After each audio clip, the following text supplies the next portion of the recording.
আসসালামু আলাইকুম। প্রাথমিক বৃত্তি পরীক্ষা ২০২৫ একটি দুঃসংবাদ রয়েছে। সেটি হচ্ছে যে রবিবারে ২১ তারিখ যে পরীক্ষা হওয়ার কথা রয়েছে সেটি কিন্তু হচ্ছে না।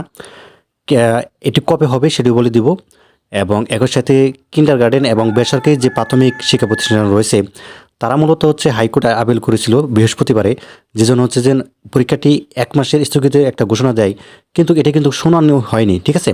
অর্থাৎ শুনানি হওয়ার জন্য এটি কিন্তু ওয়েট করতে হবে, যেহেতু যে আদালত এটি কিন্তু রবিবারে খুলবে। রবিবার ২১ তারিখ দেখা যাচ্ছে একটা শুনানি দিবে। আচ্ছা, এটি পরীক্ষা কবে হবে সেটা বলে দেব।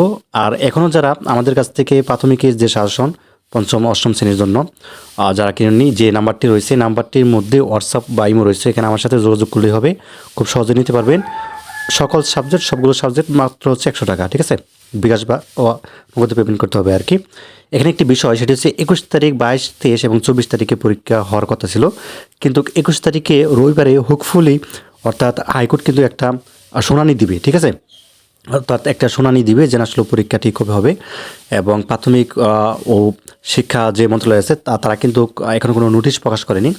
কাজেই এই শুনানিটি দেওয়ার পর দেন হচ্ছে পরীক্ষা কিন্তু হবে। পরীক্ষা হবে না এরকম কিছু না, পরীক্ষা হবে ডিসেম্বরেই হবে, জাস্ট একটু পিছিয়ে যাবে আর কি, ঠিক আছে? অর্থাৎ ২১ তারিখে না হয়ে ২২ তারিখেও না হয়ে হয়তো বা হোপফুলি ২৩ তারিখ থেকে শুরু হতে পারে বা ২৪ তারিখে থেকে শুরু হতে পারে।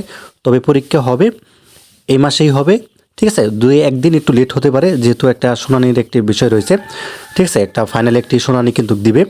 তো ওটার প্রেক্ষিতে দেন হচ্ছে প্রাথমিক ও গণশিক্ষা মন্ত্রণালয় তারা কিন্তু নতুন রুটিন প্রকাশ করবে।